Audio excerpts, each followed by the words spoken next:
Hi guys, it's me again. As promised, I'm back to show you how we make a small pendant piece out of precious metal clay. As I showed you earlier, we went through all the tools that we're going to be using and the clay that we're going to use as well. Now, I like to use precious metal clay Flex, and it's by a company called Mitsubishi, which you will have all heard of, I'm sure. I like to use this one purely because this is what I was taught to use quite a long time ago now, and I have tried others that are out there on the market and they're all okay, but this is my preferred option. So this is what we like to teach with here at Vitreous Art. So this is what we're going to be doing today, and we're going to make a small pendant, and I'm just going to use two little shapes. I'm going to use this rectangle shape here, and then I'm going to cut away a piece, a little heart-shaped piece, so I need an extra little cutter.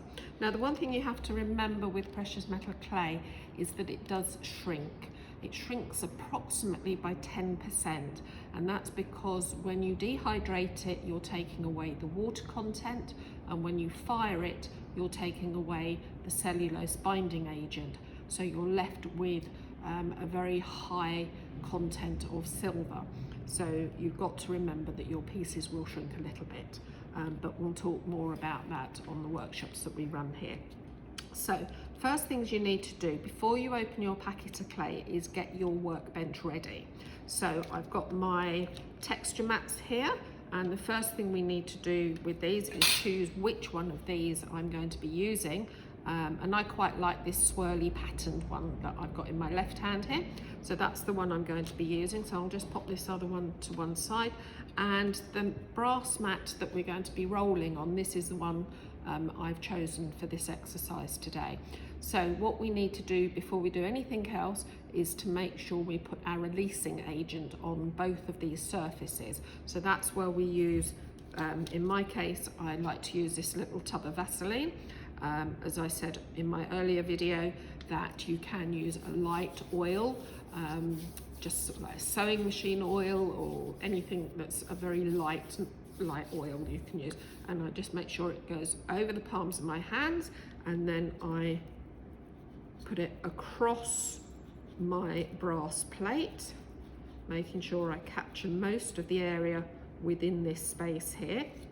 And then I need to think about the area on my texture mat that I'm going to be using, and I'm going to use this area in the middle here. So that's the area that I need to put my releasing agent on. So again, a little bit on my finger, and then we rub it across. Now, there are indentations on this texture mat, so I've got to make sure that the badger balm goes into all of those little nooks and crannies. So what I do, I just take my clay shaping tool and I just push the Vaseline into all those little nooks and crannies.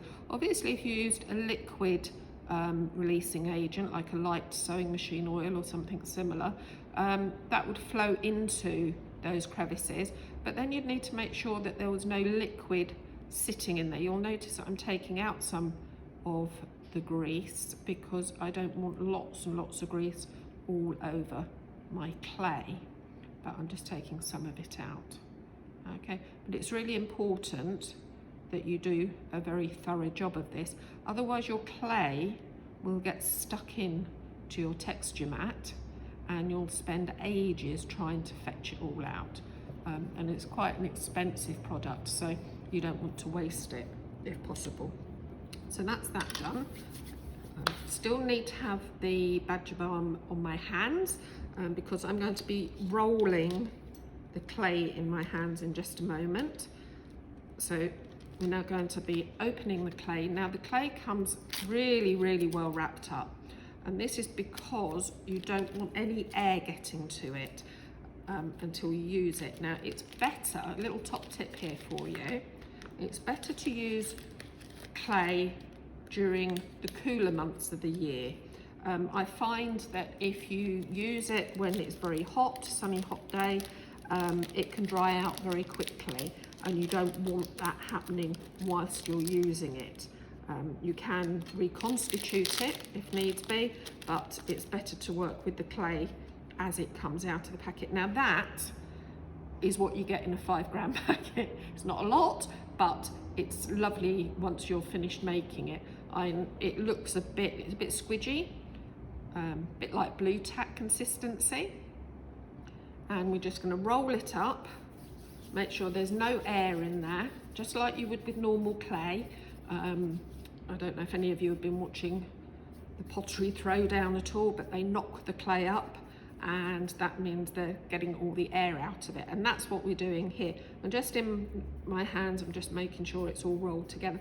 Now another thing is, if you have very hot hands, it can be a bit difficult working with the clay because your hands will dry out the heat, but as long as you're nice and quick with it, then we should be okay. So I've now laid my ball of clay onto my brass mat. So this is the first shape I'm going to be cutting. So I've got to roll that piece of clay big enough to incorporate that shape. So what we're going to do, we're going to take our shapers, sorry, not our shapers, our spacers, and place them on top of the brass mat, but either side of the clay. Now this will give you the right depth of clay that you need for your piece. So what we're going to do is take the roller, and I'm just going to wipe that through my hands just so it's got a little bit of the grease on it, not too much, and then just roll out the clay. Now you may find you need to do this a couple of times. I'm just going to get the length right, and then I'll try and get the width right. Now this is quite a large shape for just 5 grams of clay. Now you'll notice I'm turning the clay around, still on the texture mat, on the brass mat, and still with the spacers either side. I'm going to roll it out this way. Nice firm pressure. Now this is putting the texture on the back of your clay. The next thing I've got to do is just have a look to see if my shape fits fully onto my clay. And excuse the top of my head for a moment. Just a little bit more rolling. And when you apply the rubber mat on the top, because there's indentations in the rubber mat, it will expand your clay a little bit further. So again, I'm just going to get my shape. Again, excuse the top of my head. Yeah, so I'm just going to try and hold this up so you can see. I'm hoping you can see this. So I've made sure that this shape will fit on top of that piece of clay. I hope you can see that clearly. So I'm going to come down here. Now I've not made any marks on that clay yet because I've still got to put my texture on the top of it. So make sure you put your spacers back in place. And then this is the area of this texture mat that I've put my releasing agent on. So that's what we need to make sure goes onto our clay. So I'm just going to tip it down like that, lay it down nice and flat, and with one very firm roll, I'm going to roll the texture into my clay. So push it down, nice and firm, go all the way to the other side, off the end, move the roller out the way. Now, if you're lucky, your clay will be on the brass mat. If you're unlucky, it might be stuck into the texture mat, but we shall see. No, there it is. If it gets stuck on here, what we do is we just gently roll it off and it will release it. So not to worry about that too much. Then I'm just going to get this sheet of Teflon and we cut our shapes on the Teflon because it gives it a much smoother edge, smoother cutting edge. So we'll move our spacers out of the way, bring the Teflon on, and then you saw me earlier on in the earlier video talking about this tool. This is the cleanup tool, but we also use it a bit like a spatula to move the piece of clay. You see, I'm just gently running it around the edge of the clay, just lifting it very gently.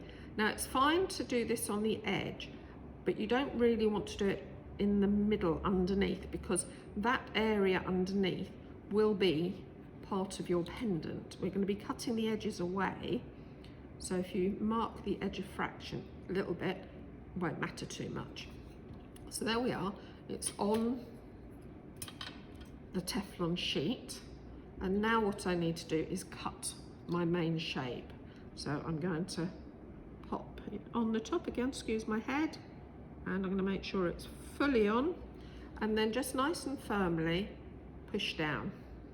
These cutters aren't so sharp that they will cut your fingers, but you do have to be careful. Then you just lift it up, and there's your shape. And you'll notice that there's some excess clay around the edges. Now we don't waste this. What we do is we quickly wrap it up, and we can use it. I've got some extra clay here that I was using earlier, so I'm just going to pop it in there, mix it all together, pop it back in there, wrap it up, and then put it to one side for us to use a bit later on. Now, I'm happy with my shape.